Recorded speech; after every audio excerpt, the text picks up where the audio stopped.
여기 보면 뭐 청년위원장 얘기, 뭐 본인은 아니라고 했지만 여러 가지 있고 저희가 지난주에 쭉 그래픽으로 많이 보여드렸던 뭐 축구하는 한동훈 전 위원장에게 좋은 패스를 주기 위한 여러 후보군들, 뭐 김종혁, 윤희숙, 김예지, 장동혁 등등 해서 고동진 의원까지 직함은 생략했지만 여러 인물들이 하마평에 올랐거든요. 그런데 나경원, 윤상현 두 사람 말고도 실제로 30대 초선인 김재섭 의원도 당대표 출마를 고민 중입니다. 과거 발언 잠시 듣고 오겠습니다.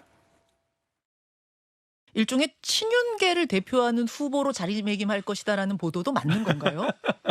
가장 어처구니가 없었던 보도였고요. 누구신지는 모르겠지만 그 기사를 접한 친윤계 의원들도 어처구니가 없지 않았을까요? 친한이냐 내지는 친윤이냐의 구도로 갈 가능성이 높아지고 이 친윤이라고 하는 한쪽 구석이 비어있다 보니까 그 구석이 비어있는 공간에 어떤 주자들을 자꾸 끼워 맞추는 일들을 하려고 하는 것 같은데 뭐 저는 거기에 끼워 맞출 생각이 전혀 없습니다.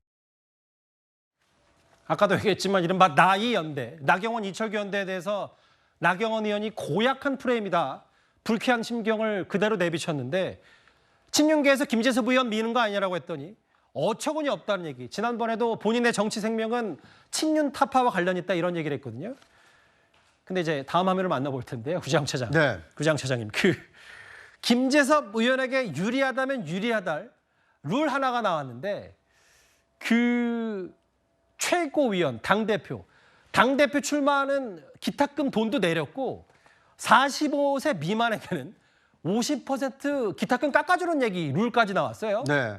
저는 국민의힘이 그 결정을 잘한 결정이라고 보여집니다. 왜냐하면 아무래도 이제 정치 경력도 짧고 사회생활 경험이 짧다 보면 이 자산을 축적할 수 있는 시간이 상대적으로 적을 수밖에 없지 않습니까? 그런 청년 정치인들에게 당 지도부에 도전할 수 있는 기회를 주기 위해서는 기탁금을 좀 할인해 줄 필요가 있지 않느냐. 이제 이런 당내 요구가 있었고 그거에 부응하기 위해서 만 45세가 넘지 않은 청년 정치인들의 경우에는 기성 정치인들의 어떤 기탁금의 절반 정도만 부담하게 하자. 이렇게 결정을 한 것 같습니다. 예. 원래 당대표에 나서려면 전국 순회를 해야 되기 때문에 1인당 9천만 원 정도를 기탁금으로 내야 했습니다. 예. 그런데 이번의 경우에는 6천만 원으로 다소 감액을 했고 거기에서 45세 이하의 청년 정치인은 또 50% 감액을 받기 때문에 3천만 원 정도면 이 당대표에 도전할 수 있고 최고위원의 경우에는 그보다 더 적은 액수만 부담하더라도 출마할 수 있기 때문에 이 룰만 보면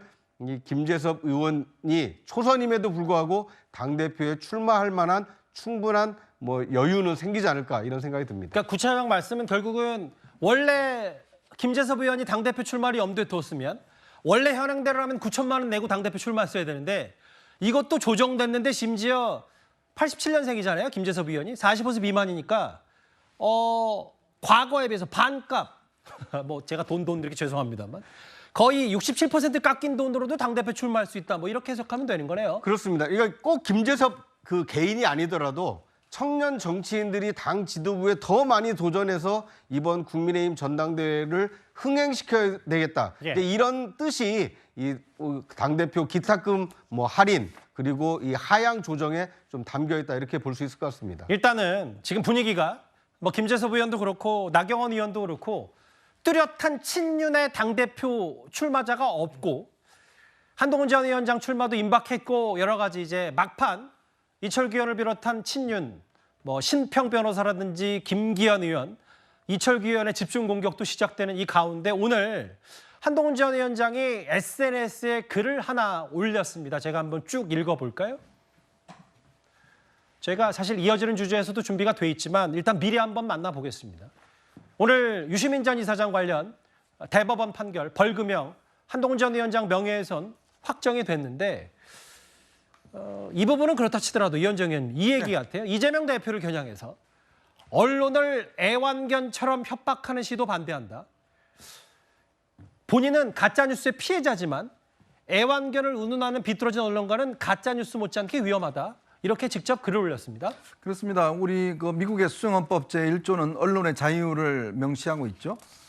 정말 이 나의 반대자가 나를 반대하는 이야기를 할 수 있도록 만드는 거, 그게 저는 민주주의의 핵심이라고 봅니다. 자, 근데 지난번 유시민 이사장 같은 경우는 본인이 한 3차례에 걸쳐서 예. 나와서 명시적으로 당시에 이 한동훈 당시 반부패 부장이 지휘하는 검찰이 노무현 재단의 계좌를 봤다는 걸 제가 확인했어요라고 이야기를 합니다. 자, 그거 거듭 주장을 하거든요. 그래서 아마 법원이 이제 벌금 500만 원을 오늘 대법원이 확정 판결을 내렸습니다. 그럼에도 불구하고 유시민 전 이사장은 작은 오류 가지고 지금 너무 크게 하는 거 아니냐 이렇게 이야기를 하고 있습니다. 예. 근데 그게 작은 오류인가요? 예를 들어서 검찰이 보지도 않은 걸 갖다가 본인이 또 확인했다라고 이야기했지 않습니까? 유시민 전 이사장이 보통 지입니까? 전직 장관이고 유시민 재단의 이사장을 했습니다. 자, 그런 분이 방송에 나와서 거듭거듭 그렇게 검찰이 노무현 재단의 계좌를 직접 열어봤다 라는 이야기까지 했는데 그게 그냥 작은 오류인가요? 자, 그리고 마찬가지로 지금 이재명 대표도 지금 오늘 뭐 각 신문에 쓰고 있습니다만 안부수 지금 아태평화협의 회장의 어떤 판결문에는 주가 조작 이야기가 없습니다. 자, 그런데 본인은 거기서는 주가적으로 했다고 그러고 이화영 전 부지사는 지금 본인이 이거 방북 비용을 했다고 그러고 이게 뭐냐? 이거 받아서는 언론은 다 애완견이다 이런 이야기를 했어요. 자, 그에 대해서 아직까지 사과 한마디 하고 있지 않습니다. 오늘 언론 단체들이 성명을 냈고 예. 이 당내에 있는 또 양문석, 그다음에 누굽니까 노종면 등이 또 여기에 부추기는 이야기를 하고 있습니다. 예. 정말요, 저는 제대로 이 이야기를 당 대표지 않습니까? 그러면 최소한 판결문이라도 좀 읽어보고 좀 이야기를 해야 될 거 아니겠습니까? 판결문조차 읽어보지도 않고 이거 전혀 다른데 왜 그러냐라고 이야기하는 것들, 그리고 언론을 향해서 애완견이다. 정말 제가 지난주에도 저도 비판했습니다만은. 글쎄요, 이게 이재명 대표가 만약에 이게 뭔가 권한을 가진다면 앞으로 어떻게 할지 정말 끔찍한 상황입니다. 일단 애완견, 언론관, 본인도 가짜뉴스의 피해자인데 한동훈 전 위원장. 근데 이걸 위협하는 애완견 같은 표현은 위험하다. 이재명 대표를 겨눴는데요. 아까 이현정 의원이 언급하셨던 그 부분, 오늘 기자협회가 그거에 대해서 반응을 내놨는데 망언이다, 사과하라라고 언론단체에서 얘기를 했습니다. 이재명 대표를 가리켜서. 기자협회 등의 일부 언론단체들은 과도한 비하고 언론을 조롱한 거 아니냐라고 얘기를 하면서요.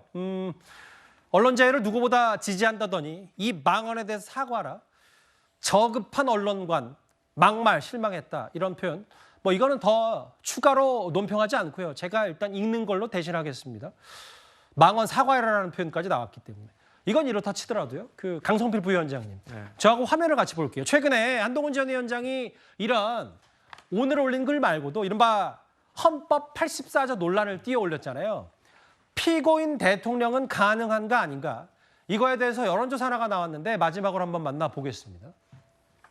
대통령, 만약에 되더라도 재판은 계속돼야 된다가 4명 중 3명 꼴이거든요. 재판은 받을 건 받아야 된다. 어떻게 보셨어요? 국민 여론이 그렇다면 사실 재판을 계속해서 받는 것이 합리적이겠죠. 사실 법도 국민의 상식선에서 이루어져야 되는 거 아니겠습니까? 예.